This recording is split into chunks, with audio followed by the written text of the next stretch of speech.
All right. Good morning and welcome back to Gaming with ADHD. It is Thursday night. We are doing a live stream and we are excited to have another guest, a game designer, and get to talk a little bit about what he's done and what he's got going on.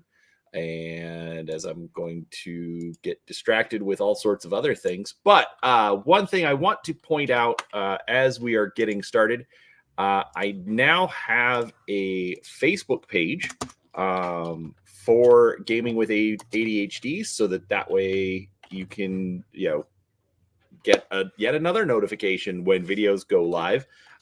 Momentarily, it will be linked down in the descriptions. There were some hiccups getting started, but that is what we've got going on for news.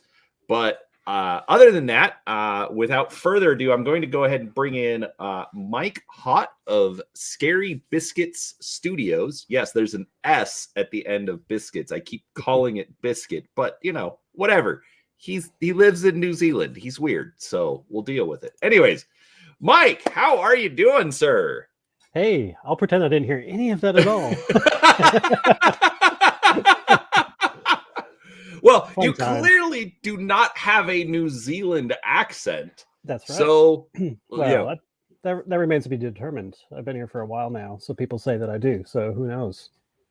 Okay, when you said "do," it was not an American "do," so that was okay. All right. That was a little odd. Okay. But I also come from. I grew up in Minnesota, so you might be sensing like a weird kind of like Fargo / New Zealand Kiwi thing going on. Got it. Okay, yeah. For some reason I thought you were from Idaho, but Minnesota makes a little more sense. Yeah, so that was my childhood. My teenage years were all in Idaho. Yes. Got it. All right. Yeah. So how'd you end up in Idaho from Minnesota? Dad. So dad's a pastor, so he would take us around to wherever there were various places to go, and yeah. So our extended family, my mom's family, is all from Coeur d'Alene up north. So the top of the Panhandle. So that's a beautiful spot. It's not where the potatoes grow. I feel like I've spent my entire life saying one of two things. It's either is that where they grow the potatoes? Like, no. Or it's the people who get it confused with Iowa and ask if that's where they grow the corn. And it's like, no. I need to talk to you about your geography. It's not quite on par. So, yeah. All right. Well, fantastic. So, all right. So, grew up in Minnesota and Idaho. So, how did you get into gaming? Yeah, obviously, if you're moving around, you're not necessarily, jumping into the groups all the time or whatever, but how did you get into all of this nonsense? Yeah, I was super lucky. So we did move around quite a bit, but I was really lucky to have kind of my built-in gaming group, which was my brother and my sister. We would play games all the time. So we would I think my brother Andrew, he and we've probably played every single game together, like any game that is kind of part of our pantheon of games. At some point we've kind of played together, and so he and I always had we were always available. It was like a permanent someone to play games with, and so we got into card games really early, and that was kind of our gateway into like serious games. Serious, you know what I mean. But yeah, so we got into card games. So he and I were able to play on the kitchen table anytime we wanted, and that was an incredible privilege that I didn't realize was a privilege until much later on. Like especially now, he's back in the U.S. and I'm here, so it's kind of like, what do we do? But luckily, like things like Tabletop Simulator closed that gap for us, so we can jump online and play some games and stuff like that. So it's been a way to kind of rekindle that old relationship. So. Yeah, so we got into card games back in the day. Interestingly enough, I was into the old Decipher games, so like the old Star Trek and Star Wars and Lord of the Rings. That whole arc was my jam. played a lot of that myself. Yeah.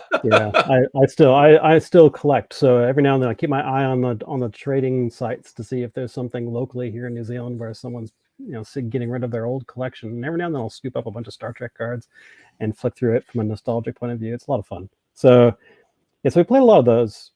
Funny enough, it was my grandmother that got me into it. She was it was the Christmas of 1994. Paint you a picture. One of the coldest winters on record in North Idaho. No, it was yeah. So she knew that I was into Star Trek. I'm a big Trekkie, and she knew that I was into it. And she picked this up. She's like, "Oh, this looks like an interesting new game." And it was a couple of starters, two starter boxes, and that was my my Christmas present. And inside it was the limited edition Black Border series, and I had I think I got like a Geordie and a Deanna Troy like in those two boxes. And I was like, this is it. This is awesome. This is and so that's what kind of started it off for me in kind of a big way. On top of that, Mom was really into making games as well. She was a teacher, and so one of the things that she did was design games for her students, and so she would always have some sort of learning objective that she wanted to do, but she would figure out a fun way to do that through games and things like that. So games were kind of our DNA as a family, and so we did a lot of playing, we did a lot of designing, we did a lot of testing Mom's games and stuff like that. And so like yeah, so that's from there. Kind of it was always just kind of taken for granted that was part of our life, and then university happened, and I went off and tried to be serious for a while. Tried seriousness for a while to see what it was like. Got my history degree, did a bunch of stuff for master's degrees and things like that, and just a little bit listless. But then in 2007, Battlefront put a listing up saying, "Hey, we're looking for writers for our website. And so submit anything that you'd like to have us look at, and we'll give you a call." And so I did a briefing for them. I was really into Flames of War at the time, so I did a briefing that was based on an old friend of mine who was my grandmother's friend, and I would interview him quite often. Every time I went to go visit for the summer, I would talk to him, and he would tell me war stories and stuff like that. So I designed a briefing based on his unit, and then they liked it, and they brought me down. So that was 2007. So it's been a minute. Wow. Okay. Yeah. So when they hired you for writing, was that just for occasional articles on the website, or were they specifically looking for designers? Yeah, it was the job description. There were two jobs up. One was an actual author writer for books, and one was for web stuff and for community outreach. And that's actually the one I went for because I was doing a lot of that at the time. So my part-time job when I was working on my master's was at a hobby shop. So I worked at a hobby shop, and I kind of ran a lot of the organized play stuff for Flames of War at our store. And so I was doing big D-Day events, big mega battles or paint-a-thons and that kind of stuff. And so that was kind of I was really, really loving that. We were the club that we were involved in. We would go to far field, so like Vancouver, BC, to tournaments and stuff like that, where there would be lots of other clubs showing up for big club challenges and stuff for Flames of War and things like that. So that was something that I kind of really enjoyed, the community building side of it. So that was what I kind of leaned into. So when I got into New Zealand, I was a bit jet lagged. So I sat down and I met Phil Yates, the guy that designed Flames of War, and we got to talking. And about 3 hours in, he's like, "Oh yeah, this is cool. I'll let you get on with learning a little bit about your the web stuff and things like that." But before the end of the day, he had come over and said, "Actually, we need a little extra help in the book writing department." I had joined just as they were. I think Monty's Meat Grinder was just coming out, so they had just kind of wrapped up the the D-Day. Well, no, yeah, yeah. So it had just released to the public, but they were just sending the files off for, I think, the Cobra book, the one, the last American book, the one that was all about patent. That was third edition, right? Flames of War. No, that would be second. Second edition, back Flames in of War. second, Okay. yeah. And so so they had just finished that book, and they were getting ready to move into the Eastern Front and doing the whole Eastern Front kind of built the comparative companions for that side of the war. And so they ended up they penciled out 3 books they wanted to do all at the same time, and then kind of stagger them out for release. And so, but they wanted to kind of, since there's another author there, also from the U.S. He was from I think Reno, and me. And so he and I and Phil started immediately working on books. So I hadn't been there for a day, and I had already had a job description change from web community support guy to helping Wayne at the time, who was the main web guy, to helping to shift over to Phil to help him write up a book. So I got started. I think Onslaught to Orsha was the first book that I worked on. That was the very first one. And then it just kind of took off from there. So I did a little bit of stint on the web when we kind of brought Wayne into the orbit of writing, because he's an exceptional writer as well, and he was writing lots of great briefings, PDF briefings and stuff like that. It was a shame that they weren't being printed in a book, and so we kind of wanted to bring us all into that orbit. So we would share web duties as it kind of came through, and that was fun. And so just big right away, almost straight away, it's like, hey, have a book, and away you go, learn all the things. And it was one hell of a learning curve, but we got there in the end. All right, well, fantastic. So so you said you got your degree in history. Any specific field Yep. or what? Yeah, it's I was really had nothing to do with military history. Funny enough, it had everything to do with medical history. So my focus was on disease, and disease kind of how it impacted human history and things like that. So I was looking really closely at things like bubonic plague and stuff like that, and also how civilizations were shaped by disease, and how the disease shaped civilization, and that kind of thing. So it was really quite an interesting, I think at the time, about a year or two before I got into that, there was that Guns, Germs, and Steels book, I think is what it's called, and it's all about that. It's great. It was a great kind of introduction to just how important that side is to, as much as all of the other big moments in history. There's these little microbes that have influenced us in ways. So that was my focus in history. But I always liked military history. But I did feel when I was at university that there was lots of, like, that field was quite crowded. Like, there's a lot of people doing military history. It's a little popular. Yeah. So I thought I could take a slightly different angle, and so I started looking at things at like naval medicine and things like scurvy and stuff like that, and how that's connected to naval history.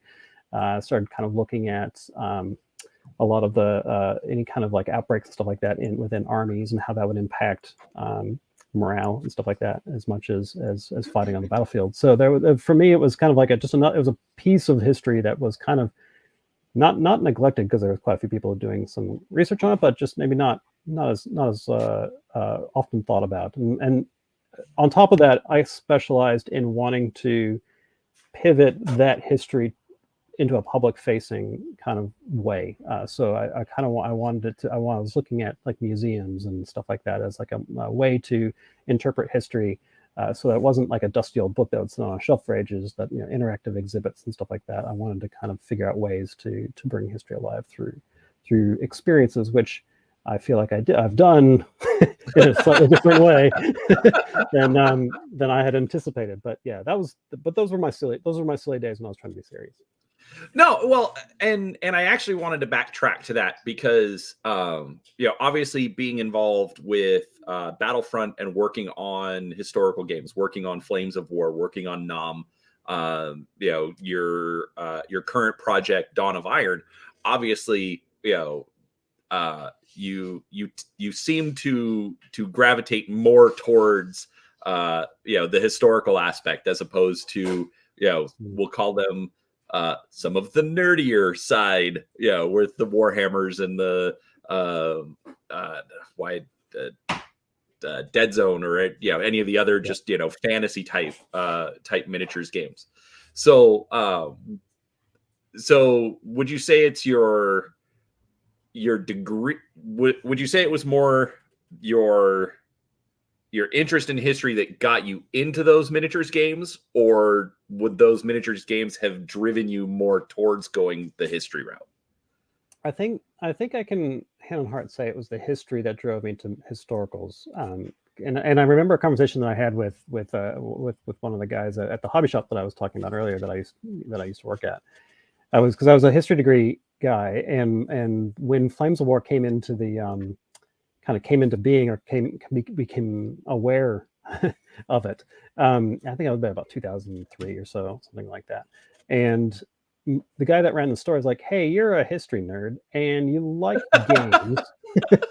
Have you heard about this game?" And so at the time I was desperately trying to stay away from miniature games, not because I didn't. Well, I was going to say not because I didn't like them.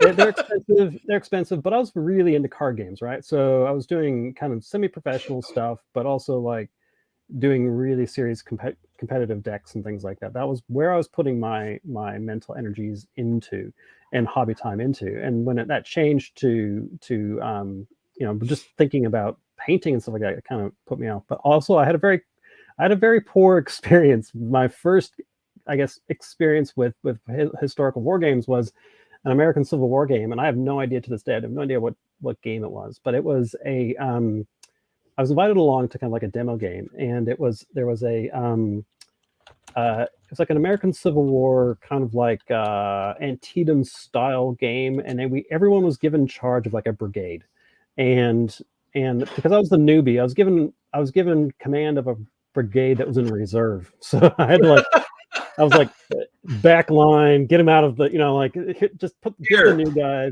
these guys, and you get to play over there. Yes, exactly. Yeah.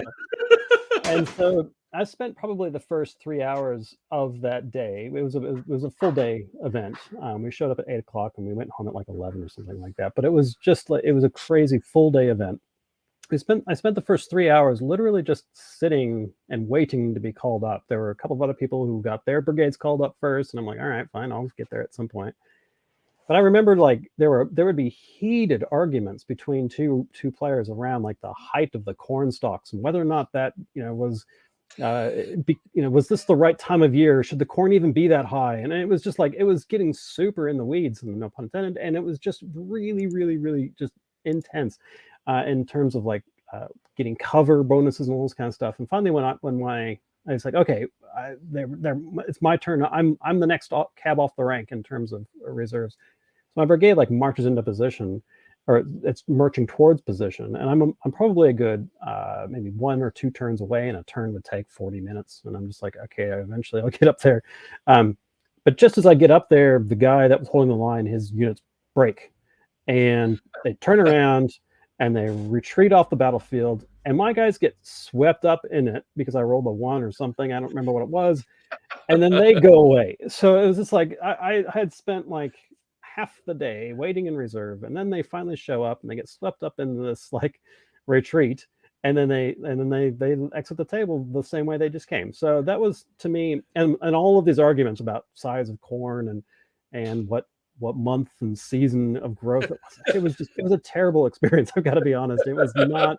That was my first experience with historical gaming, and I just I probably stayed away from miniature games as a result of that for a good 5 or 6 years. I was just like, that was, to me, that was the die cast. And so when my friend said, have you heard of this game, come in and kind of like blending World War II with miniature games, and I was like, I think this could be a little bit more interesting because it's tanks and stuff like that. And it seemed like it was a little bit more accessible because at the time they had the army boxes and stuff like that, which was really easy to buy, especially right after student loans payout came. It's like you're supposed to be spending this on food, but it's like, but these are pretty cool. I might have a little bit of that debt still. Yeah. And so it was one of those things that I'm kind of like, okay, we'll give it a try. So I bought a British box, and before you know it, I was like hook, line, and sinker, and I was in it, and I had 3 or 4 other people who were getting into the game at the same time. So I think there was a lot of like perfect storm stuff going on where it was a brand new game. People were just trying it out as well. So I was playing the British, so I kind of had corner on the market with the British stuff. There's another guy doing Americans, another guy doing Soviets, another guy doing Germans, another guy doing Italians, and so we were kind of like we were at this perfect. Like everybody had an army that they wanted to do and bring to the table, and at the same time we were trying to. We had no terrain because we have all the terrain in the studio is all Warhammer terrain, so it's all like these gigantic hills and massive trees and stuff like that. But we didn't care. We just had a lot of fun.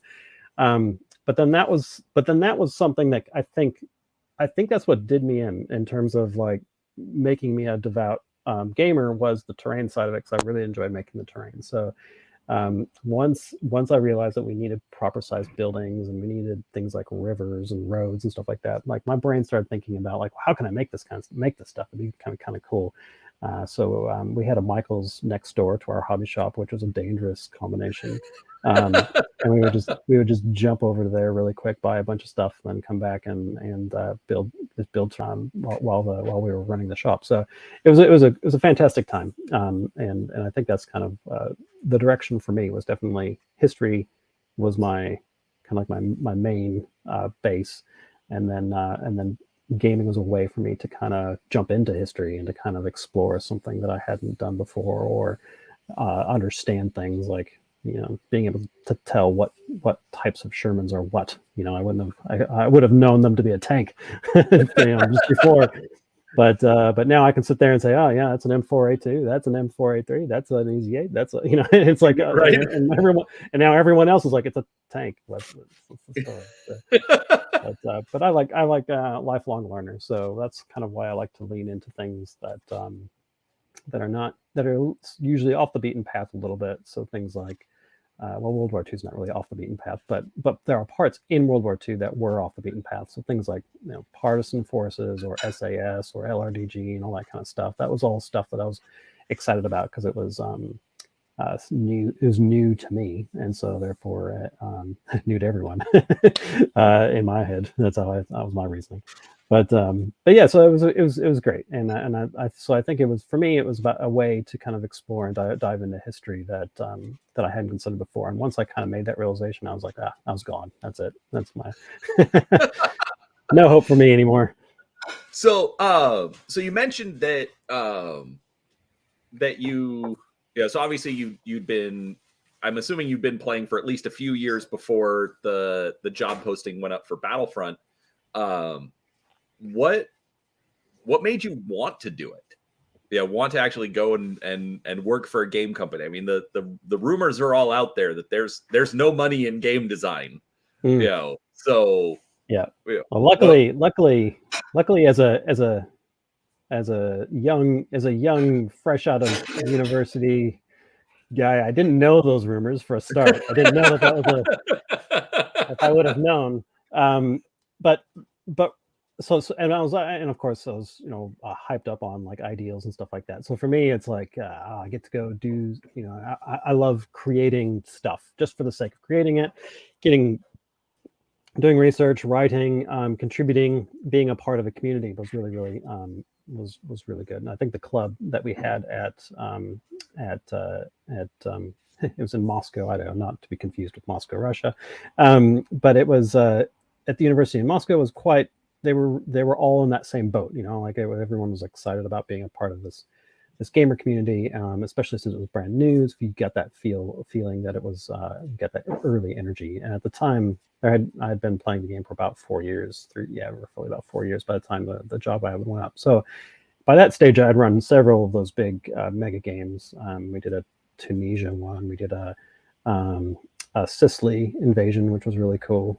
So we had we did the classic thing where paratroopers. We had a bunch of paratroopers that had to.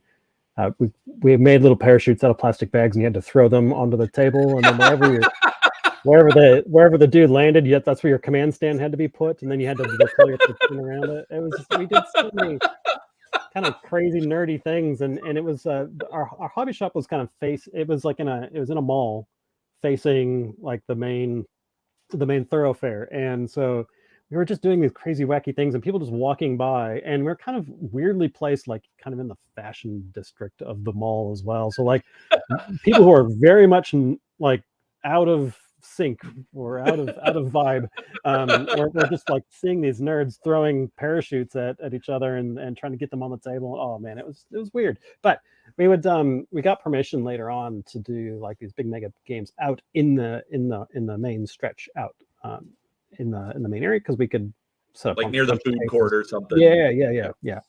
And then we got a lot of foot traffic, and a lot of people were coming like, "Oh, what's this?" and stuff like that. And then of course, working for the store, you saw sales and stuff would go up as a result of that sort of thing, because people were real excited about it, and they could kind of come and say, "Hey, what?" and actually buy a book or a platoon or something like that. So for me, it was the draw, and kind of like the decision to make the jump was really firmly rooted in kind of just youthful ignorance of the industry at the time, but also just the opportunity to go overseas and to do that, because I'd never been overseas before moving to New Zealand, and so it was kind of like a big, well, I say overseas, I mean we did the Canada Mexico thing, but never like jumping into a plane and flying 12 hours and then landing somewhere else. That was completely foreign to me. So that was exciting, and I wanted to do that. I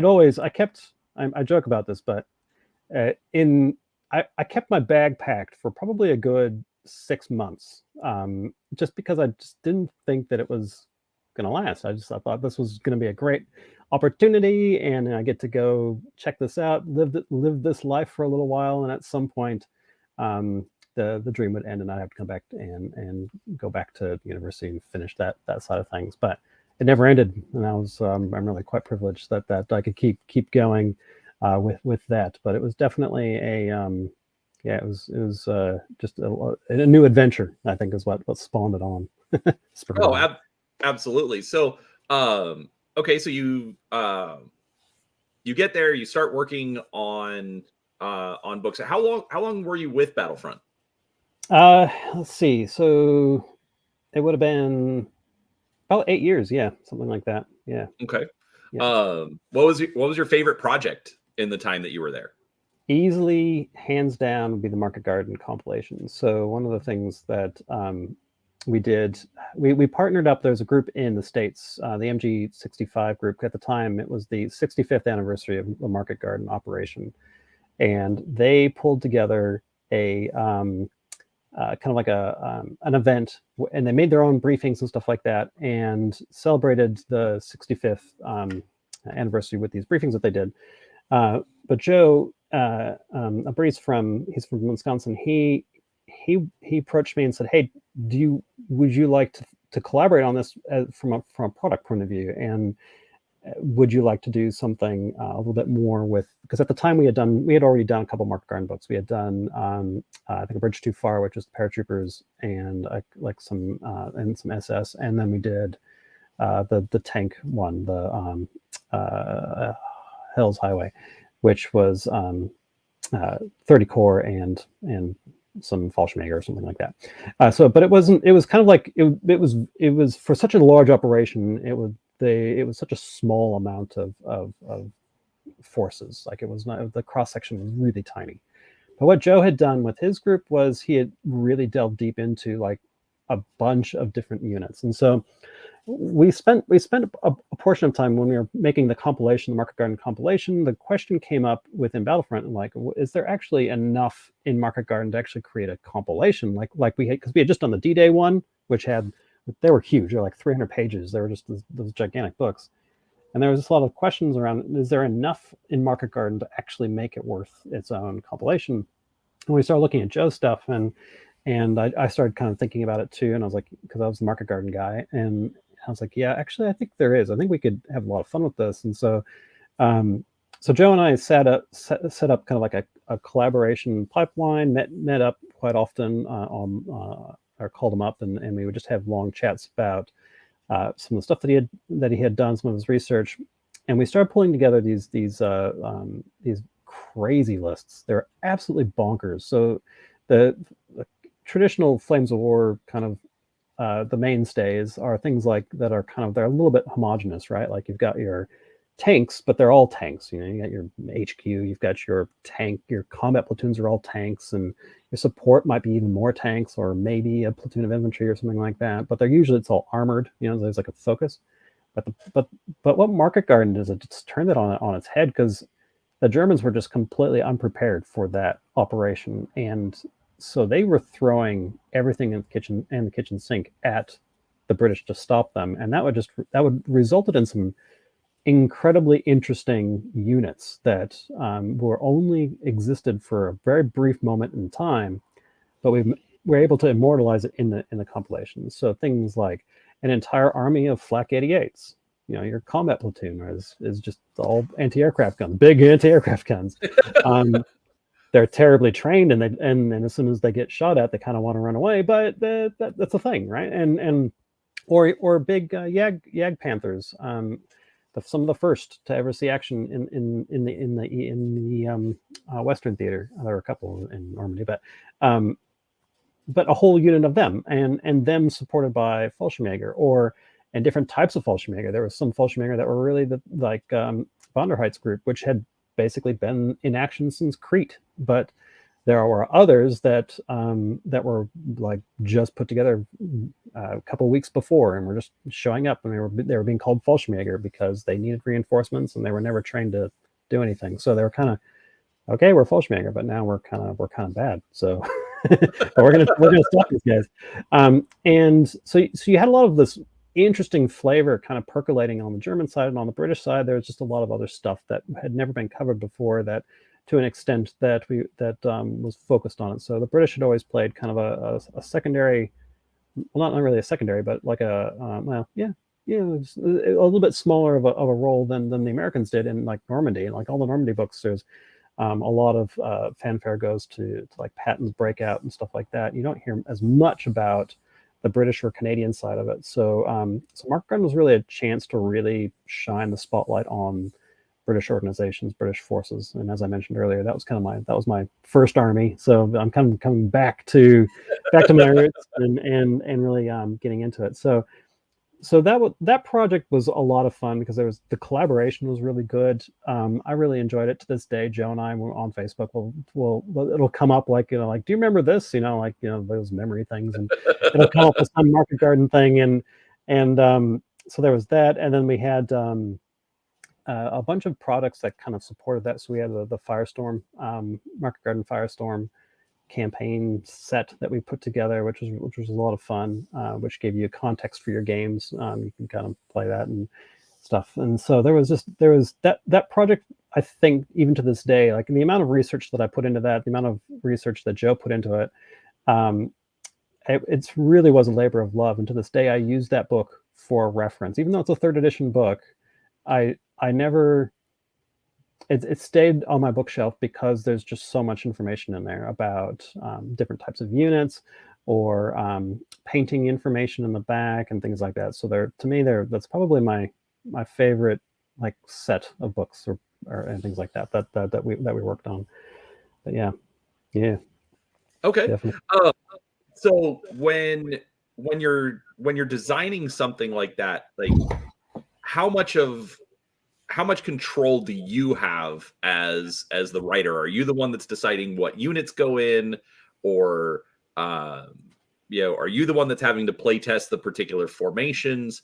What exactly is going into designing something like that? Yeah, yes to all those things. The first one about like what units kind of go in. There's a kind of like a first. There's like a first hack, right? There's that first kind of like as I was mentioning earlier. Is there something is there something here? Is always the question that I ask myself when the company asks as well, which makes sense. It's a business decision to invest money into creating a book and a whole bunch of releases that are associated with it. So the question is always, is this going to be a fun? Is this fun? Is there something interesting in here? Is it something that is new and different compared to what we've done before? Because there's no use putting together a whole new book if it's got the exact same organizational structure as something that's just been put out, right? So there's a lot of these questions about how do we, what goes into it is usually something that you can leverage from a marketing point of view, but also from a collector's point of view. You want something a little bit different. You're gonna want to see something a little bit more interesting. So one book that I found was quite challenging to write was Blood, Guts, and Glory. So that's the book that takes Patton's troops from D-Day all the way to the German border, so that there's that big sweeping movement just in front of the Battle of the Bulge. And so so the question was, well, how do we make that interesting? Because that period is like, it's basically Normandy 2.0, and there's not a ton of new kit for the Americans in that one. And so the decision was kind of made to kind of push the window out towards the Bulge a bit and get it and to bite off a little bit of the Bulge for to get a bit more interesting kind of forces and things like that. So we kind of we went a little bit further than just to the border in order to grab a little bit more stuff that would be interesting to have. So that's when you start seeing like Easy Eights coming into it. You start seeing up armored Shermans. So that was one of the other issues, is like Patton hated any sort of improvised armor. He thought that he thought the tanks looked ugly and it didn't actually add any actual protection. So he would get really angry, so he would order his units not to add any of this improvised armor on. So again, it's just like, it's the plain simple Sherman that from Normandy. So, like, well, thanks, Patton. You just kind of ruined my book. It's like, what are you doing, man? Let these guys do interesting stuff so that 70 years down the road, I've got something for people to model.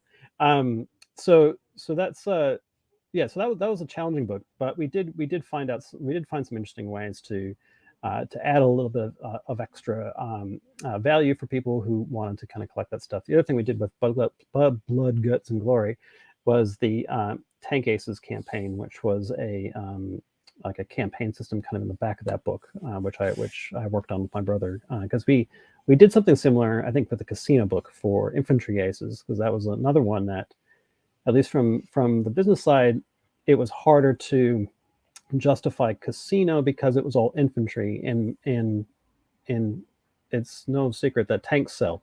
Infantry right doesn't. So because tanks are easy to paint, but they're also kind of cool, they run around, they got big it's guns. a tank. Yeah, exactly.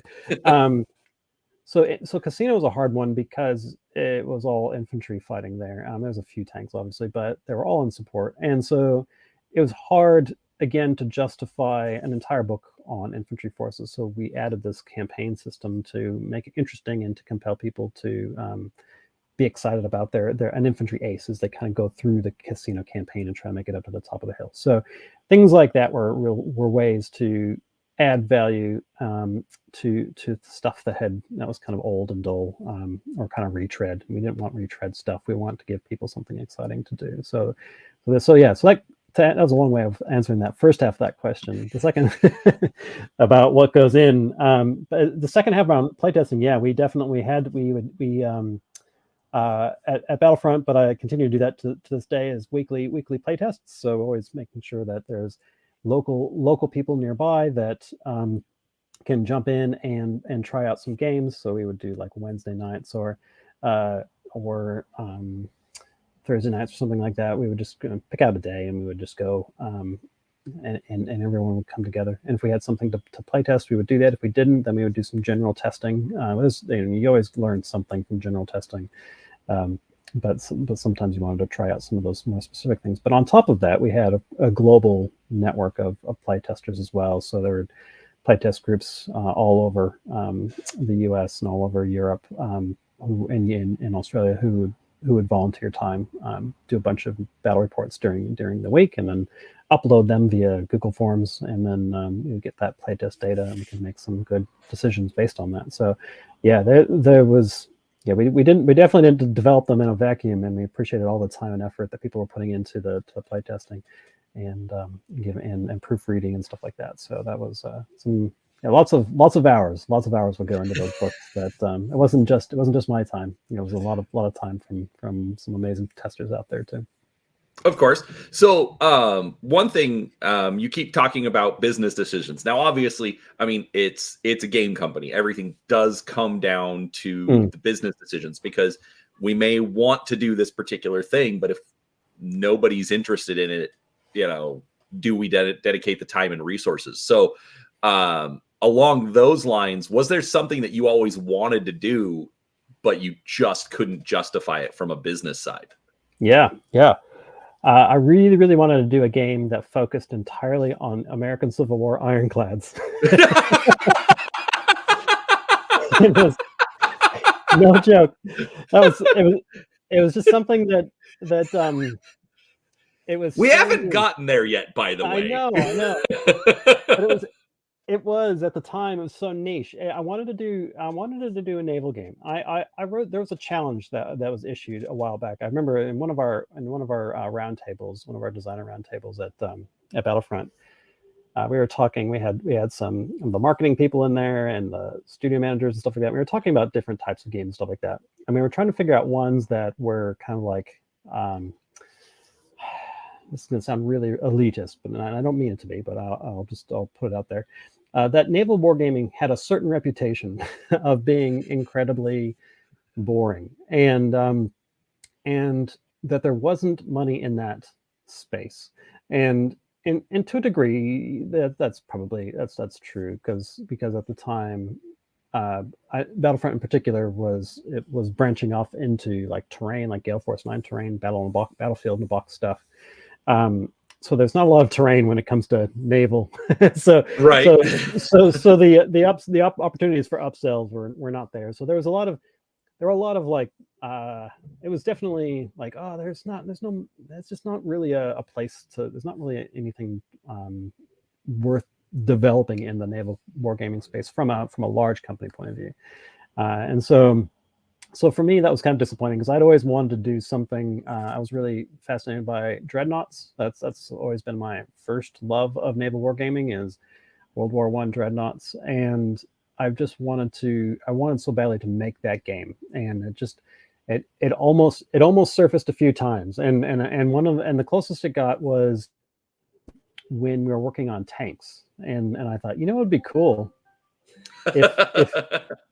if they had a tank game that was ships, and it just like, and people were just like, oh yeah, and I was like, just let's do this, and it was like, oh, it sounds like a good idea, and then just kind of like it faded into the background. So I was like, oh man, there it goes again. So I mean, there's all sorts of reasons why these things don't reach that surface level of commitment, but naval games was definitely one of the ones that I really want to do. Aerial games was another one that I wanted to kind of dig into, like dogfight games. At the time, there was not much, but then suddenly there was the Wings of War wasn't out yet, and when Wings of War came out, and then all of the clones of Wings of War and all of the clones of the clones, it's just like now there's a million dogfight games out there that are like, X-Wing came in and is like, well, actually, I can't get. That was a pretty perfect system. That first X-Wing 1.0 was pretty amazing for when it came out. So I was just kind of like, well, that's done, and then I circled back to boats. So there are some things that usually quite niche things that don't have either. They're off the beaten path, so there may not be a lot of people, or there might be a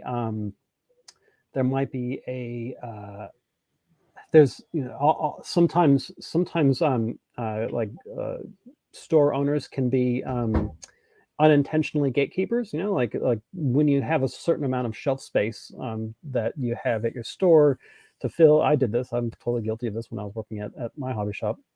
It would be like, here's all of the Games Workshop, you get 2 panels. And Flames of War has proved itself, so it gets 1 panel. War Machine, I think at the time, was the other one. And everybody else shared 1 panel, like every other game. And so Right. so it was kind of like this ecosystem of which will eat which, and then get, eventually, like Confrontation at the time was started off small, and then it bit off more than it absorbed a bunch of space, and it became its own eventually. So and then immediately shrunk down when the whole company went bust. But it's something that that I always thought about in terms of like, I know, that you kind of want to, you want to optimize your real estate and stuff like that, but in a way it's sad because it also, you're kind of making decisions for people in a way. This was, of course, before there was wide scale internet shopping or 3D printing and things like that, which have completely changed the game. But that hobby shop that you mentioned previously with John, it's like that kind of thing is now, I don't remember those kind of shops being available back when I was, maybe I just wasn't looking, but having that kind of selection and things like that was definitely something to consider when you're kind of figuring out what game you wanted to kind of produce. Would this see any shelf space? That was definitely a consideration when we were thinking about things like Nam at Battlefront. Like, no one was doing Vietnam as in a mass market kind of way. There were a few small Vietnam games out there, but definitely none on a company level, which was Flames of War's home turf. So, we weren't sure how that was going to go, and so that's why it started off as a kind of like a Wargames Illustrated kind of small, testing the waters with like a few Hueys and some infantry, and then and just trying things out small and kind of being just because you don't really know. Yeah, actually, so because it's how my brain works. Diverting a little bit when you bring up Nom, I remember that was basically a pamphlet, when that originally came out. Just was it, like you mentioned Wargames Illustrated, wasn't it just bundled in with that? Like, oh, you want to play Vietnam, oh well, you have to go buy this magazine, and get the little 8-page supplement, for because it was still just Flames of War. It was just, here's the supplement for Vietnam.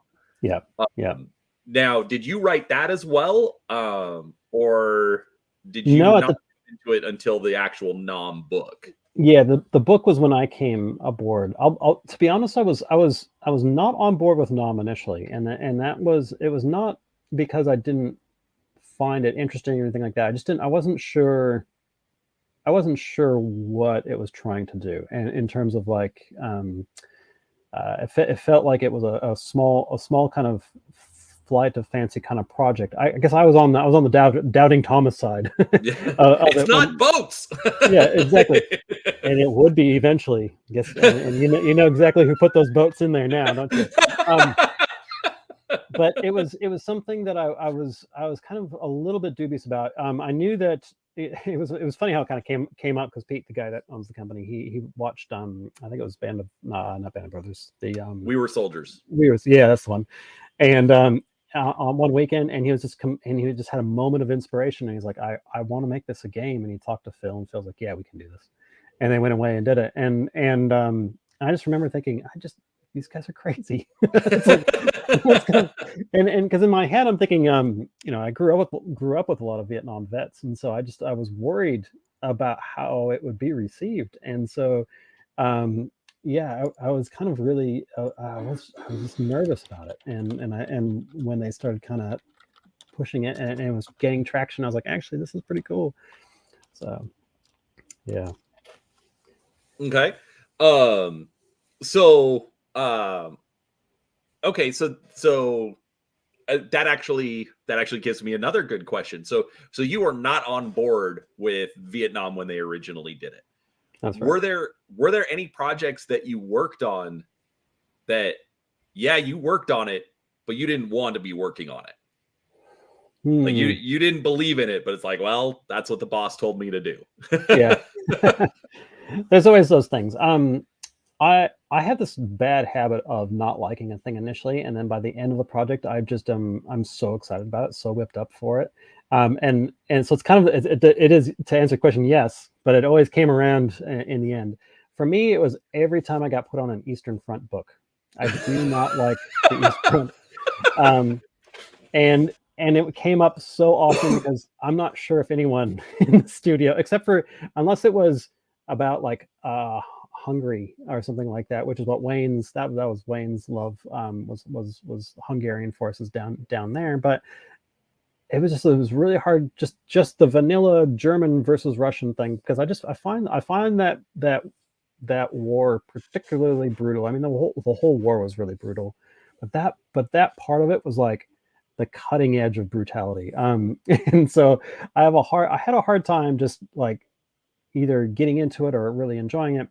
But then I would find little things that would give me a little rays of hope. And the Eastern Front one, the little Eastern Front story that I would bring up in this context is the Warsaw Uprising stuff. Because for me, when I started digging into when the Soviets started kind of coming across Poland, and the Germans started kind of digging in, that moment in Warsaw is one of those heartbreaking moments that I felt needed to be amplified. People needed to see it as for what it was. It was a heroic last stand against against pretty brutal German forces, but with the Soviets on the other side of the river, like not committing, like they were not getting help from anyone. Like the British were trying to fly night missions in to drop ammunition and stuff like that, but the Russians were right there. They could have helped, but they didn't.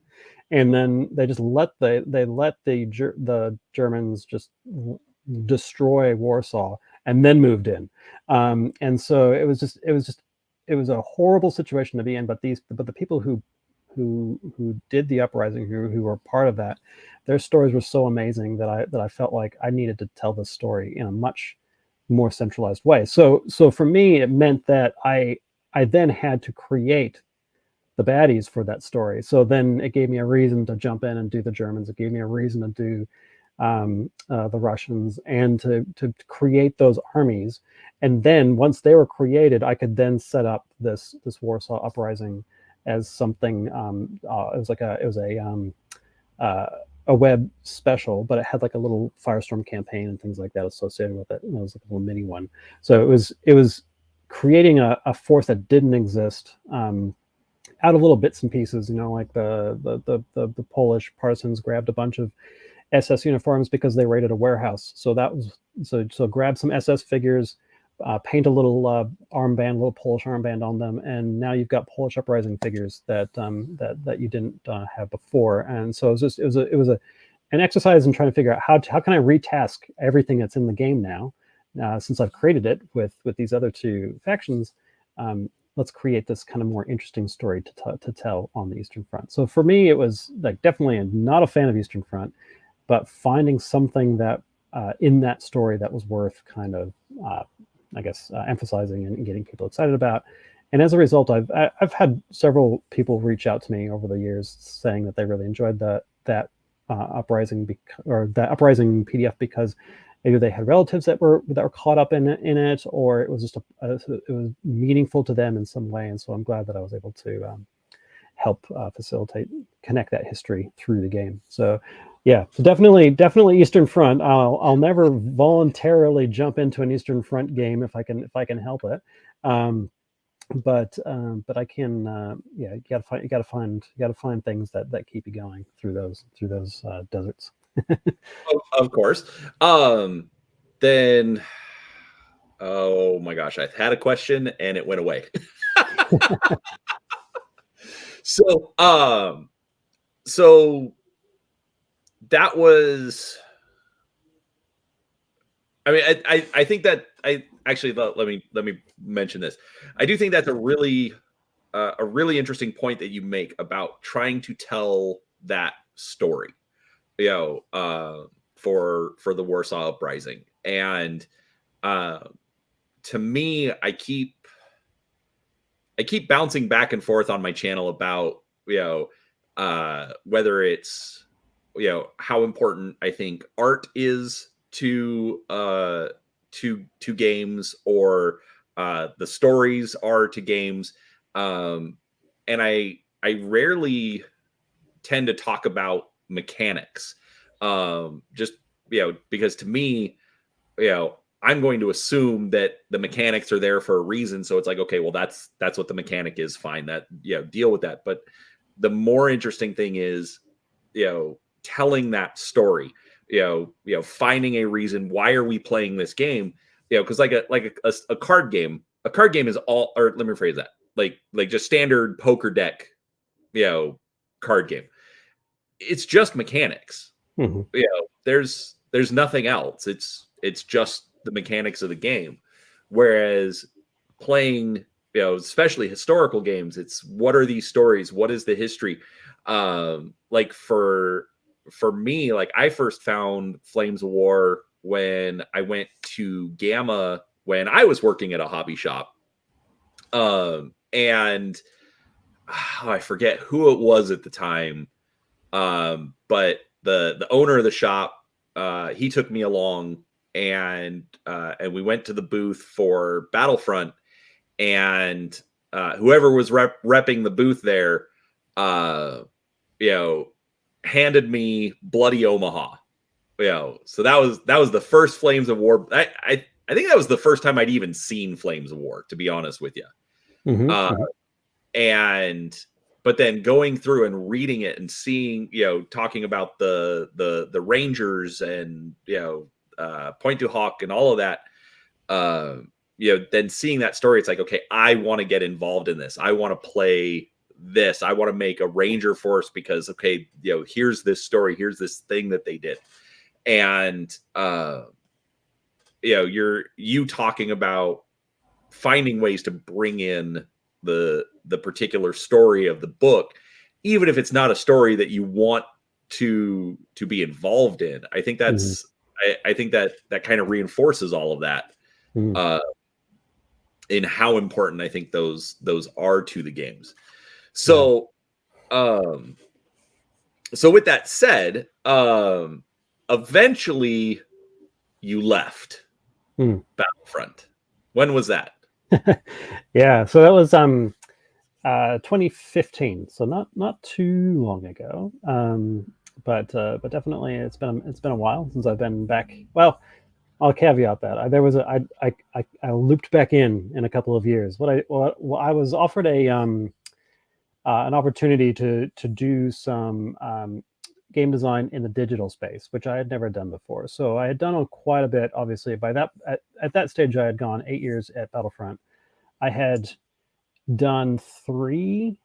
Yeah, I think I've gone through 3 cycles of Normandy. That's how I measure time at Battlefront, is how often I have gone through Normandy. And so I was on my third pass through Normandy. We were just about to do the Berlin compilations. And so I was like, cool. With the Berlin compilations, I felt like that was we had finally got to Berlin. This was the first time that we'd ever got there. And I felt like this was a good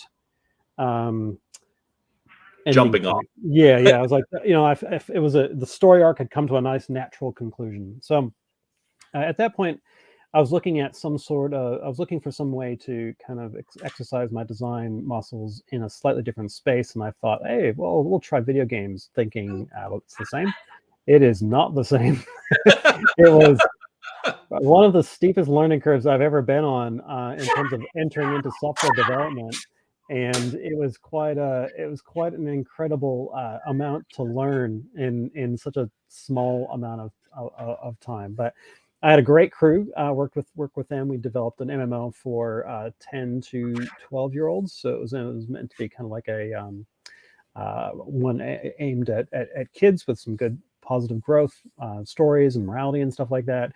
So we did that from, I think, 2015 to 2018, but we were a nonprofit and the funds dried up. So by 2018 we had to close the doors because there wasn't a money revenue kind of flow up and running big enough for the whole studio.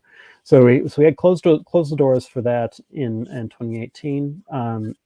Pete at Battlefront, this is me being looped back in. Said, "Hey, I heard this thing happened. Do you want to come back and work with us for a little bit while you find your feet again?" So I said thanks and rejoined the team. So we did.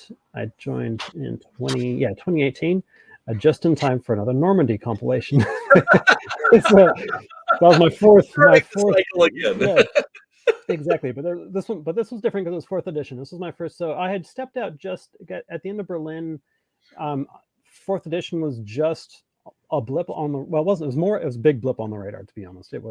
That's what was occupying Phil's mind as Wayne and I were winding up third edition Late War.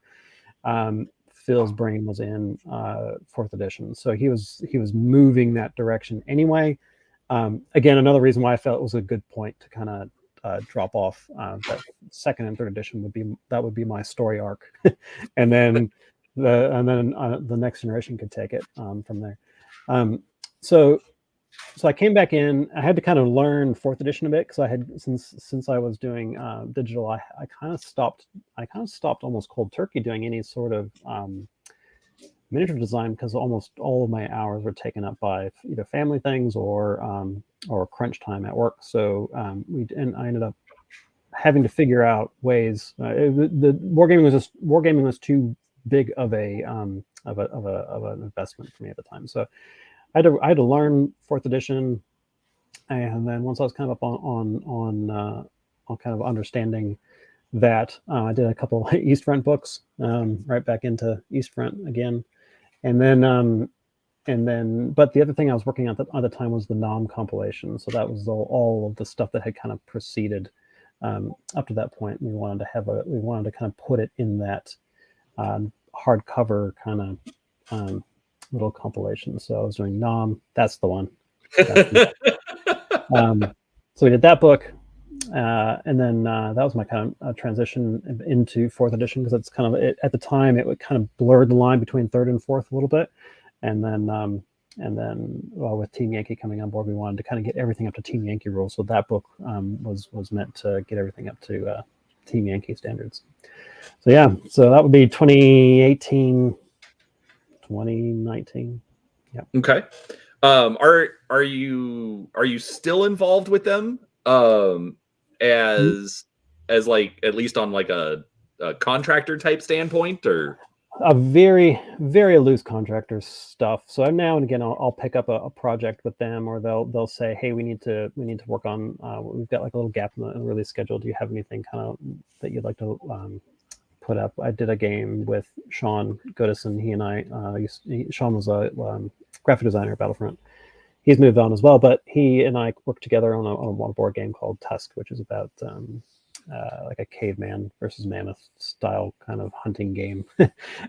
We actually started that project almost 10 years ago now, and it had been on a slow burn, and then we kind of shelved it for a while. And then, but he never forgot about it. He's like, and when a little gap came up in the Gale Force 9 schedule, he reached out to Sean and I and said, "Hey, remember that game from ages ago? Do you guys want to revisit that?" So I'm like, "Oh, sure, we'll give it a go." So very loose contract. I've not done a Flames of War thing since leaving the second time. It's been mostly focused on kind of board game stuff or any kind of support stuff. There's a couple projects that I had that I left kind of with in the fire when I left. So those hopefully will come out at some point, but I can't really talk about those. But there's quite a few little odds and ends. I keep tabs with the crew quite often, and especially with Phil and Wayne and those guys. I mean, you're still in the neighborhood. It can't be that hard to stay in touch. Yeah. And they're even closer now to where I actually live where they were before. So it's like there's even less of an excuse for the time. Yeah. There you go. All right. So then let's see. I think it was it last year or was it during lockdown that you decided to finally make that niche product come to life? Yeah. Yeah, it was it was a weird one. It kind of stemmed right out of when the studio folded in 2018. I was kind of left in a bit of a slump. Like I felt like many people do, that when a company like that falls down, you take a big portion of responsibility on your shoulders immediately, like in the early times. So I felt very not responsible, but like I felt like, could I have done more and that kind of stuff. So I was not in a great spot, and I didn't want to touch game design at all. I was very much like wanting to not dig into miniature games or any sort of physical game at all. I felt like it was definitely a slump.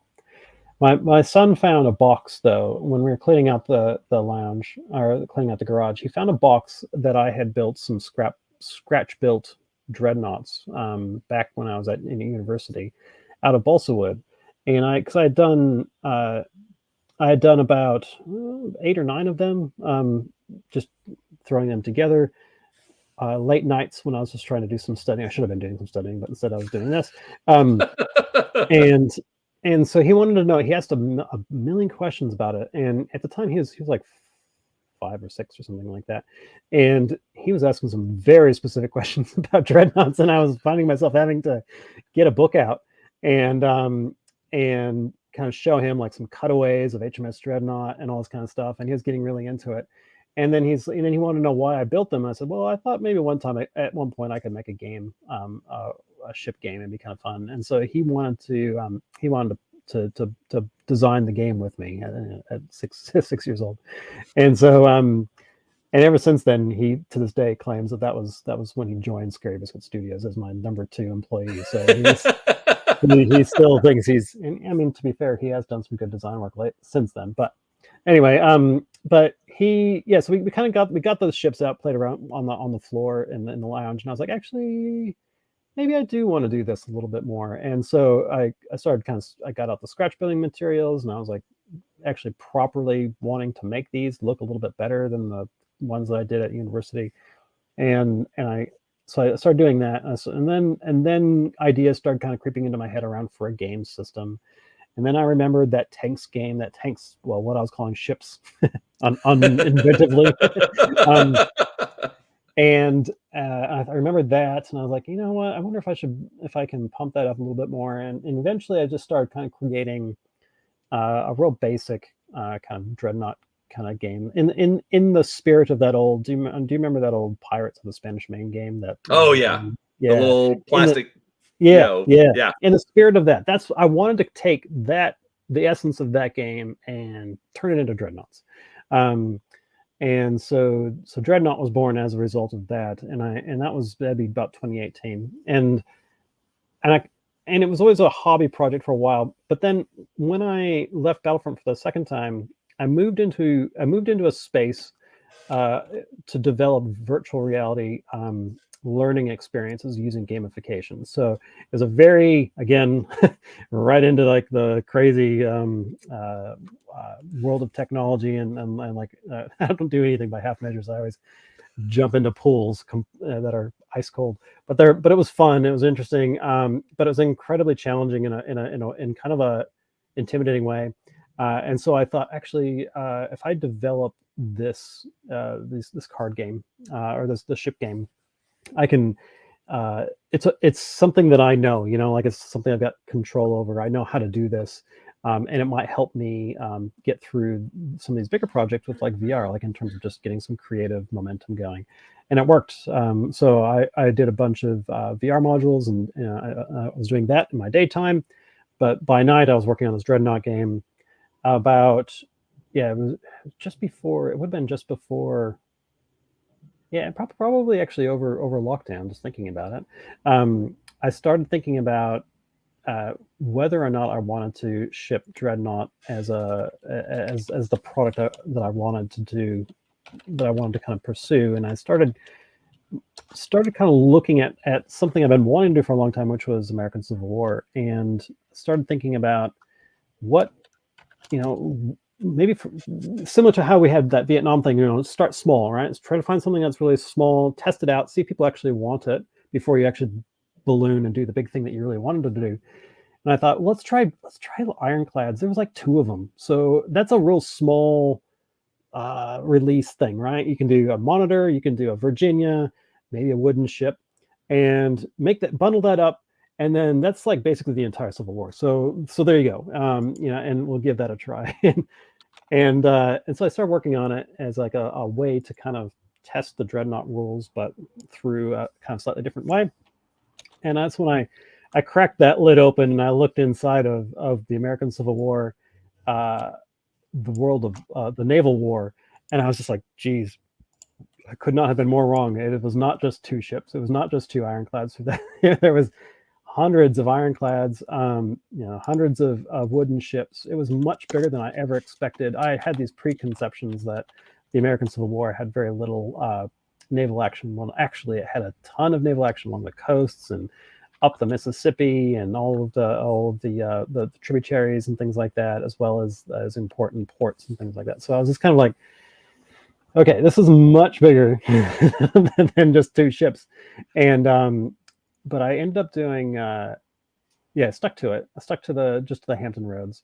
But even that, there's like still 50 ships or 40 ships or something like that that are blockading that area. So if I wanted to do it justice, if I wanted to be thorough like I am, I had to do all the ships. So by the time that was done, that was about 40 ships in that little expansion. But it quickly ballooned up, and now I think I've got about 100 ships now that I've got cards for and profiles for and things like that. So it's been quite a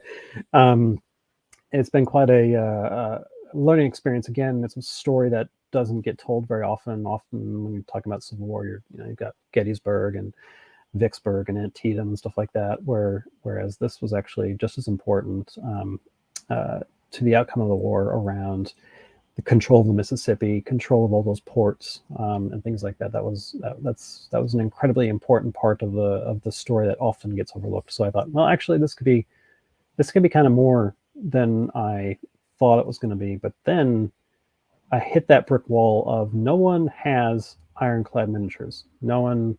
It's not.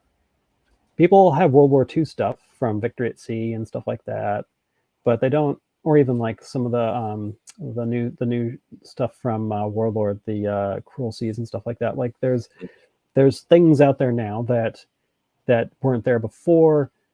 People have their World War II collections, but Civil War has always been quite niche. It's always been behind kind of a weird paywall of like you had to be able to go online to find it, and the people who were making the miniatures, like the lead miniatures, they were the old school type of things where you had to like get their PDF catalog, tick a few things, scan it, send it back into them. Then you 3-4 weeks later you get your little package and you get your little miniature. What is it, 1973? Yeah. So I mean, there was definitely people out there that you could get, but I was suddenly constrained by what I wanted to include. Or what I could include, any sort of expansions or anything like that, by what people had miniatures for, and there wasn't a very good like consistency across like the battles. So like if you want to do the Battle of like Charleston, which had like 9 or 10 ironclads in it, you could get most of those ironclads, but not all of them, and a couple of really key ones would be missing. You'd have to go to someone like a mom and pop shop that would only have like a couple of castings. So you get those castings in. They'd be a little bit different than your thoroughbreds, for example, and stuff like that. So it was hard to collect. And so I kind of thought, well, maybe this is kind of a niche thing. But then 3D printing happened and that changed my world. So and because I met up with a guy who was working on he was also doing some playing around with doing some 3D. He was a 3D modeler. He did a bunch of the Hampton Roads stuff just coincidentally, and so I was like, hey, should we team up? Would you mind, like, we'll feature your miniatures and my rules, we'll put them together on the site. And so that was East Coast Ironclads, and so we very early on started kind of collaborating and coordinating our packs. So he would I would kind of tell him, okay, these are the next 3 battles I want to do, and then he would go away and he would create a bunch of the key ships for those, and then we would kind of figure out how do we kind of coordinate efforts and stuff like that. So it's been really good. Like he's been creating the prints, and he's got a bunch of ships available.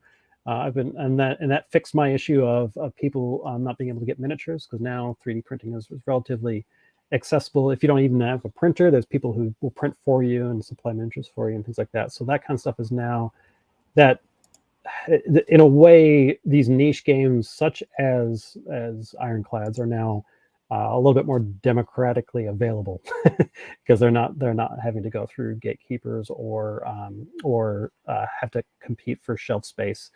People can buy a file for $3 and they get their they can have it printed out.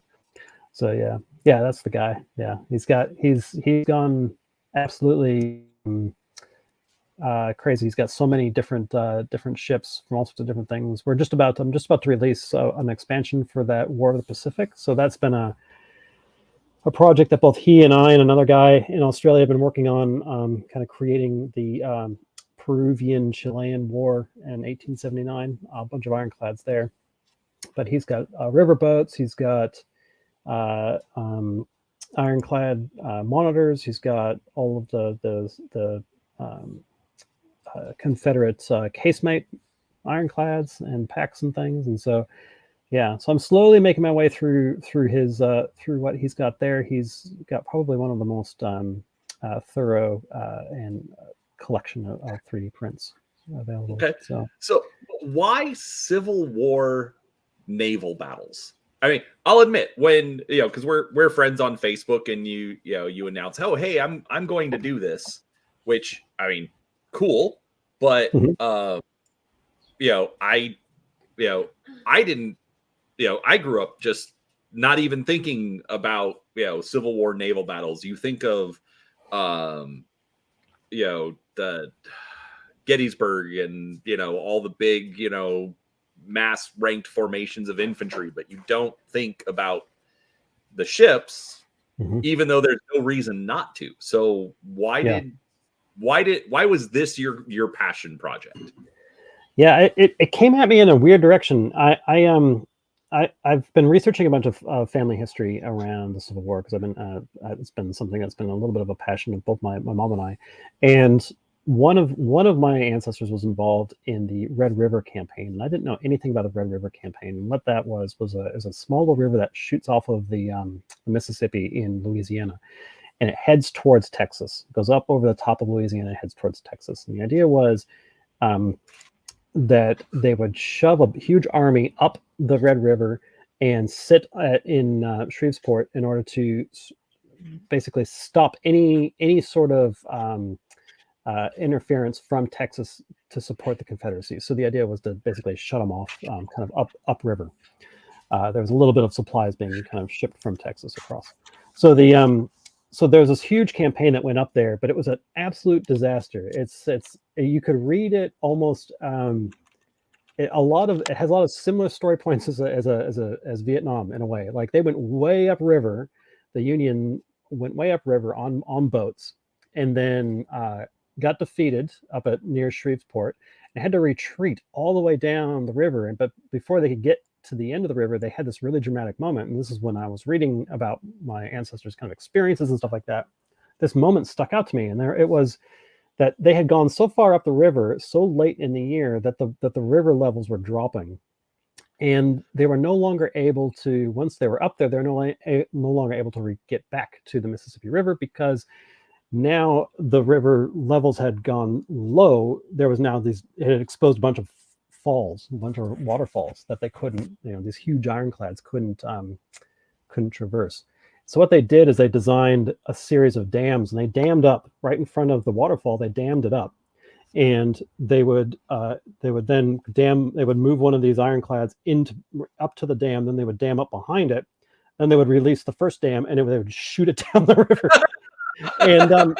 And they did this for every single of these big ships, these pretty impressive ironclads, and they got all of them out that way. And there's these pictures, these lithographs, not pictures, but lithographs of these steamships just kind of like shooting over the, the rapids. That it's like Dukes of Hazzard style, just like, and you're just like, I cannot believe. Can you imagine being a part of the skeleton crews aboard those ships that would have to do that? You know, that would have to like basically hope that their ship would, you know, and be okay. Anyway, that was a fascinating story, and I just remember thinking, man, ships were. I mean, what were these ironclads doing up in you know, upstate Louisiana? It didn't make no sense to me. And so I started looking at the ships, and I started realizing that there were ironclads, and I realized, why do you need ironclads on the Mississippi? And then you start learning about Vicksburg and how Vicksburg was positioned up on bluffs, and so they could shoot guns down onto wooden ships, and the wooden ships couldn't do anything about it because they couldn't point their guns high enough. So the answer was to armor up the ships and to sail past that. And I was like, oh, that's really interesting. And then I learned a little bit about kind of going, I kind of in reverse, you know, so you start kind of at the end of the war and you work your way up. So you go backwards to Vicksburg and then up to like some of the forts that are kind of up along the top, in the northern area and the northern tributaries, things that made Grant famous, like Fort Henry and Fort Donelson. And you start realizing, like, especially at like, it was Fort Henry, was the Navy was incredibly important at taking that fort, because the fort was built right next to the river. It was poorly sited, so when the river rose, there was actually parts of the fort that the Navy could sail into because it was flooded. And I'm just like, that's crazy. I mean, they're like firing and destroying stuff at point blank range. So like when I learned that there was this huge war that happened on the Mississippi, I was not particularly aware. I was like, that's really interesting. And what really sealed the deal for me was the Battle of Memphis, which is absolutely fascinating. I highly encourage anyone to go have a look at this, because the Battle of Memphis had no ironclads. There's no iron. Well, no, that's not true. It did have ironclads. The Union did. But the majority of the action at Memphis in 1862 was the Confederates built this huge fleet of riverboats with rams on the front. And the Union had done the same. And the reason is that they were finding with paddle boats, you could resurrect the old ancient galleys tactics of ramming the enemy and sinking them. And so the Battle of Memphis had this crazy just like smashing of these two ram fleets together, and they were just crashing into each other, slicing each other into getting. It was a complete like a ramming extravaganza. Yeah, demolition derby. It's exactly it.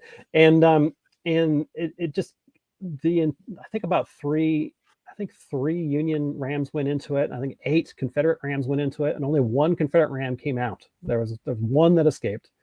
But it was just an absolute carnage. And I was like, what is this business? This is a completely different style of naval warfare than the Monitor and the Merrimack, which is like what everyone thinks of when they think about American Civil War. They think about these ironclads kind of like shooting at each other at point blank range, cannonballs bouncing off and all this kind of stuff. But then you've got this crazy like ramming situation going on in Memphis. And it's like, there's definitely some interesting stuff happening in this place that doesn't get enough coverage. So yeah, so that was kind of the pull for me. Okay. And so, I mean, so how well has it been received? Yeah, pretty good. So we did. I ran a bunch of. I started off because it was a kind of a lockdown project. I had 2 goals in my mind. One, I wanted to try to create a game that was entirely digital that you could take away and print out. So that's why that started off as just a PDF. So everything was all PDF'd up. So you could take the rule book, you could print off the rule book, you could print off the cards, you could grab Patrick's 3D models from East Coast Ironclads. You get those digital files and you could build it. So no matter where you were in the world, you could try this out, because I can tell you now, even if there was a huge amount of Civil War like metal figures and stuff like that, a large variety, I'll never be able to walk into a hobby shop here in New Zealand and find that on the shelf, because that is just not a topic that is very well known here or even sought after. So I wanted to make it, if you were interested in it, no matter where you were, you would have everything you would need to actually get into the game. if you had a 3D printer and a real printer, a paper printer. And so that was the theory. That was the kind of the product goal of it. And so that went for about 10 months, and then I did a bunch of expansions for it. So the first one was just Hampton Roads, but then I've added a bunch of others to kind of give you a taste of all the different types of battles that there are. So there's some river battles, there's some coastal battles, there's a fort battle in there, and things like that. Real famous one from David Farragut's Mobile Bay one, the damn torpedoes phrase. So the theory was to get it out there, but then eventually people were asking for a printed copy of the book, and so I've spent the first. I foolishly thought that I could get that done and sorted in a couple of weeks, because I had done that at Battlefront. I knew how to do that, but eventually I found that the print on demand world is a little bit different than what I was used to, and it took me a couple months to finally get the book ready to rock and roll. So what I have there is the first anthology has all of the releases of the previous year, and so you can get that in both digital and also a soft cover book.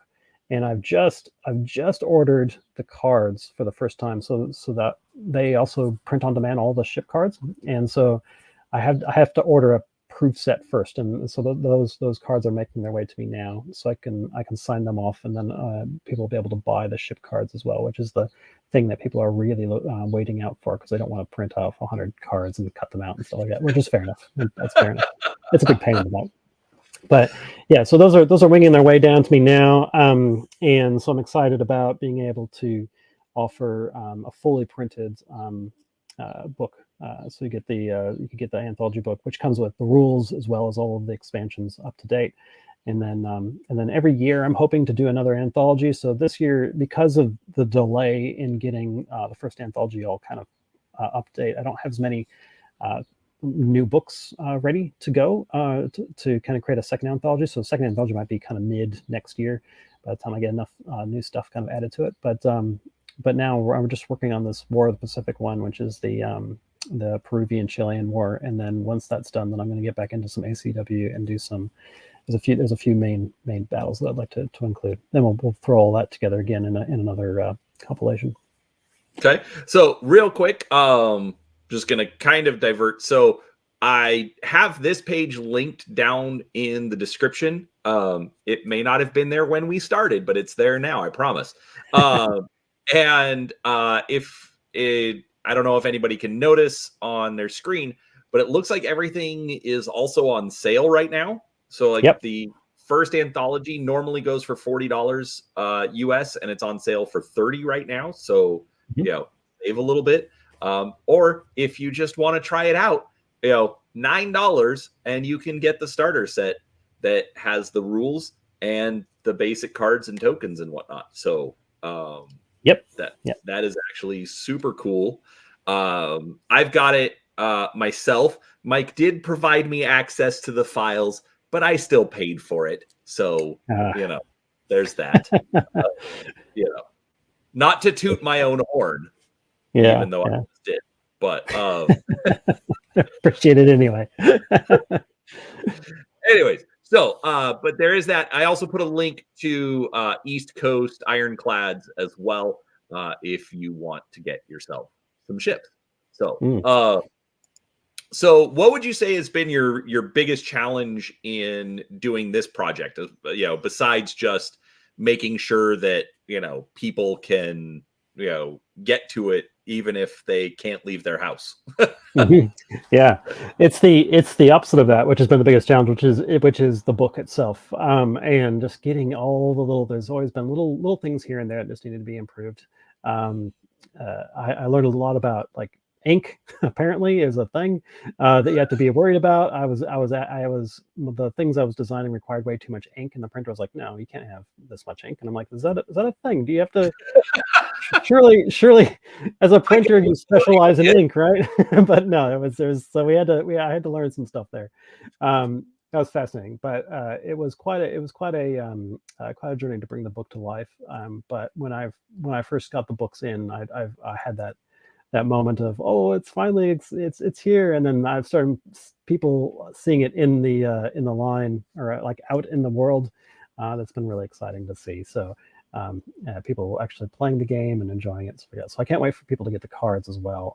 That's like the missing puzzle. I'll be able to sleep well at night knowing that people can grab those cards and away they go. So yeah. So which actually also I because I know I told you this, but just to kind of piggyback off your point about the fact that it is a very niche product. So if for those of you who were here last week, this will be a little bit of a recap. But 3 months ago, I found a store in Sandy, Utah called Gajo Games. I'm going to keep shouting them out. I absolutely love this store, but it is all miniatures. And in the 25 almost years that I've been into miniatures games, I have not seen a store even close to this. They're always carrying card games and board games and whatnot. No, this place, it's all miniatures, and it's historicals, it's Warhammer, it's War Machine, it's like if it's a figure on a stand, they're carrying it. And when I was there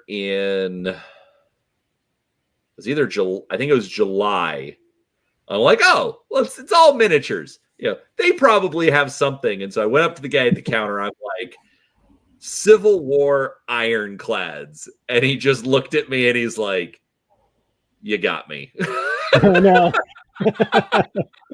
Yeah. So, of everything, it's like I mean, he's like, they've got all sorts of stuff from Warlord. They've got Hail Caesar and Black Powder and SPQR and all of these just like super, super tiny niche, games. They've got a whole library section where it's all of the Osprey titles, for just your historical stuff. Nope, no Civil War ships of any kind in the store. So there was that. But it's still fun. It has been a lot of fun to actually watch your passion for this, following the Dawn of Iron Facebook group and seeing people talk about building their ships. And yes, I realize I haven't participated, but that involves being social, and we won't talk about that. But it has still been fun to see what's going on there. Actually, I did kind of want to go back a little bit. You mentioned dreadnoughts. I do remember when you decided that you wanted to get into your false. Shut up, Siri.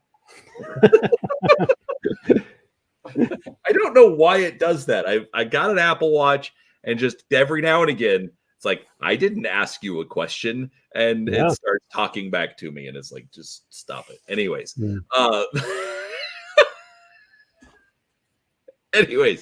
so I remember when you were doing the balsa wood, I'm just gonna call them balsa wood battleships. Yes, I realize you had all different scales.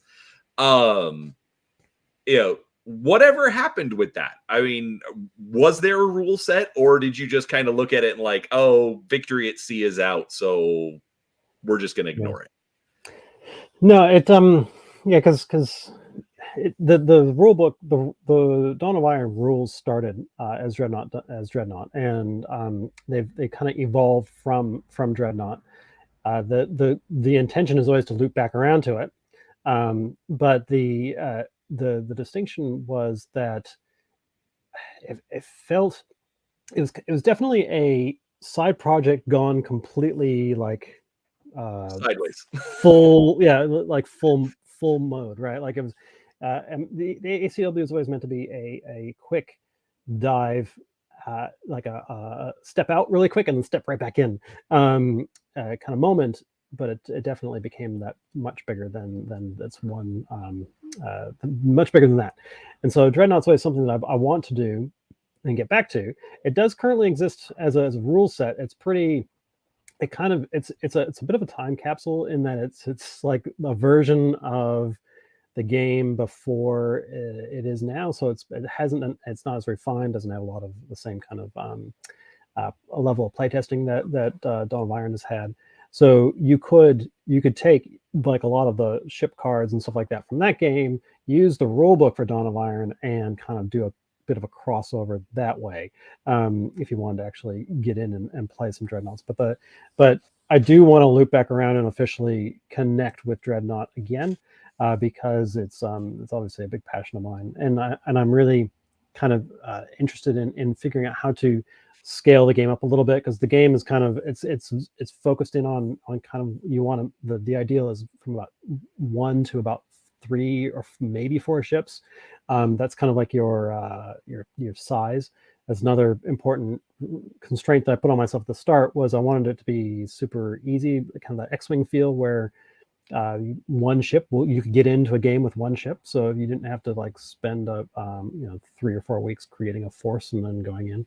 So the idea was you could paint one ship and you're off. And so I wanted to make sure that I had a small model count. That doesn't really work for Jutland, for example, or for World War One kind of big battleship fights. There's usually hundreds of ships involved in that. So I want to look at one of the reasons why I paused Dreadnought was it was hard to level the game up in terms of where the size and number of models and stuff like that. If you wanted to have a big grand battle, because a lot of times my playtesters were wanting to jump in and play Jutland, so they would immediately like get bogged down in like the order system and stuff like that. Doesn't really fit with lots and lots of ships. So I've kind of started that process around figuring out like flagships and stuff like that. Like you issue orders to just one ship, and then all of your ships in your force can use that order as well, instead of having to do it all individually to every single ship. Things like that, just kind of streamline stuff. So there might be some ways to do it. But there's so Dreadnought kind of is it's definitely a time capsule of Dawn of Iron, circa 2020, and so which is, so it's kind of been parked, but you can still grab it on the website and stuff like that. You can still find that PDF there. And maybe one day you'll get back to it. yeah. There's definitely I've got a loop that I want to do. I want to look at the Spanish-American War as well, which is kind of like that missing link between the two. Okay. And so, which I thought would be kind of fun to do, those kind of those pre-Dreadnoughts. And then maybe that's the time then to pivot it back into World War One potentially. So there's a bunch of stuff that I still need to do for the American Civil War. I don't want to jump off of ACW anytime soon. There's still so much to do. Because basically World War One would also, from the non-historian, that would basically be effectively the only real modern naval warfare before airplanes really got in the mix, right? So like to actually have heavily armored ships, bigger guns, and where it's literally the ship versus the ship, and not Tomahawk cruise missiles or squadrons of F4s, whatever. Being able to take out a ship by bombing it, because they're not armored as well at the top. So definitely I think would be a very interesting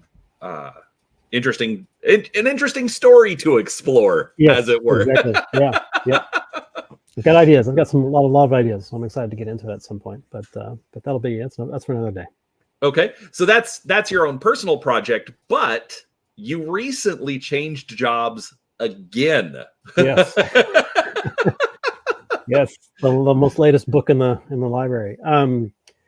So I in just August past, I switched from VR out of VR and into back into card games. So I joined a team called Eric's Curiosity to play to develop a game called Sorcery. So Sorcery was a Magic style kind of game that plays on kind of a grid in front of the player. So there's kind of like a movement kind of strategy element to it, which is awesome. Real quick, is there a website for it? Yes, sorcery tcg.com. Okay. Yeah, you should be able to pull that up. So there was a Kickstarter launched earlier this year, quite successful, and so people are really excited about it. There's a Discord server you can join. We're actually just kicking off a new series of playtesting. So we've got that's the one. So we've got some playtesting happening on the Discord channel at the moment, and I'll try to find that. I'll dig up that link for you, and you can post it up.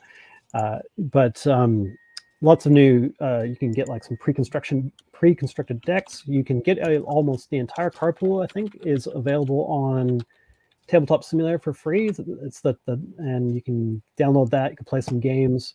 That's how my brother and I have been playing a bunch online. So it's a spirit of Magic, but it's got kind of like like I said, the grid in front of you. So there's like some tactical movement and stuff like that. And it's quite an interesting and different kind of take. But what was really fascinating about the project is that this is all hand painted art. So there's none of this is like Photoshop or developed or anything like that, or 3D art or digital art. It's all hand painted art, and by artists from kind of from the golden age of fantasy artwork. So you'll see a lot of familiar names in there if you're familiar with the Magic, or a lot of book covers from the 70s and 80s fantasy settings and stuff like that. A lot of the artists have been re-engaged by the company to create these games, to create these the artwork for this game. So they're full colored art, full card art. So there's no borders or anything like that to do it. And it's very much a visual and kind of immersive experience in that way. So it's a fantastic game. I quite enjoy it. I'm not usually one for fantasy style games, but this one in particular has really caught my eye, and I was really excited to join the team. So I've joined them as their kind of rulebook guy at the moment. So I'm developing their rulebook, getting that ready for publication. And but the cards are will be all they're currently available through Kickstarter exclusive, but the idea is in a couple maybe later this time next year we're going to start looking at making them available through retail. So that's we're just working on the Kickstarter campaign at the moment. All right. So are they based out of New Zealand as well, or? Yeah. Okay. So we've got there's actually two card games. So there's this one, there's the Flesh and Blood card game, which is quite popular. That's also a New Zealand studio. So we've got quite a few that are kind of springing up around here. Yeah. Okay. All right. So you said you're working on the rulebook for them. So how did you find this company? Because I'll be honest, I had no idea until you mentioned it. Yeah. It's been an interesting one, because I kind of keep my eye on projects that are kind of people are working on around here. So the guy that kind of founded this company, he used to be the art director, or the creative director for Grinding Gear Games, which produce Path of Exile. And so that was the company you left Battlefront for, correct? No. It's a different company, but they are also a New Zealand studio. The Path of Exile was a Diablo 2 style a game that was developed independently by a crew here, and Eric was kind of like their art director. And when he left Grinding Gear Games, he founded this, and because he's always been had a passion for Magic, the Gathering, and so this is a kind of a way of connecting with his roots as well. And so for me, when I found out that there was a card game being developed in New Zealand by someone who was passionate about kind of those early Magic days, the 90s, but I'm going all the way back almost 90 minutes now to that first part of the conversation where I was talking about those the mid 90s, getting into card games. He and I had a very similar kind of introduction to the world of physical games. He's from Sweden, so he had a slightly different world that he grew up in, but ultimately we were both card gamers at heart. So for me, it's like coming home to that original that original passion of card games. Fantastic. Yeah, the art on this, like, again, going back to what I was saying earlier, you know, I get very critical, you know, on art for games, because in my experience, well, I'm not an artist, so I don't try to criticize the art as much, although bad art absolutely, in my opinion, can ruin a game.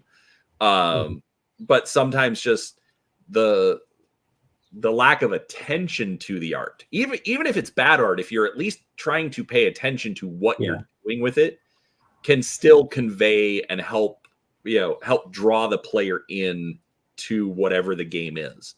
You know, but like I cover a lot of Shadowrun on the channel, and like the current edition, I like what they're doing story wise, but it's like out of a 150 page book, you might have 10 pieces of art. And it's like, so I'm going 10 to 15 pages between each piece of art in the book. And it's like, okay, that's not enough. I'm getting info dumped on, and just super frustrating. So that's one thing that I also liked about, you know, going through the Dawn of Iron book. So I'm assuming a lot of the art is like open source, or you know, public domain art. But even then, you still like made a point to put in lots of different art and to convey what it was like on the ships and things like that. So yeah, I think it's an very important part of the story, as well. I mean, there's more than one way to tell a story. I mean, I think people get hung up on the words side of it, but there's environmental storytelling in video games, does the exact same thing, right? Like when you jump into a Fallout game, you feel like you're in a post-apocalyptic landscape because of the time and attention that they put into the landscape that you're looking at. It's the same thing with card games and board games.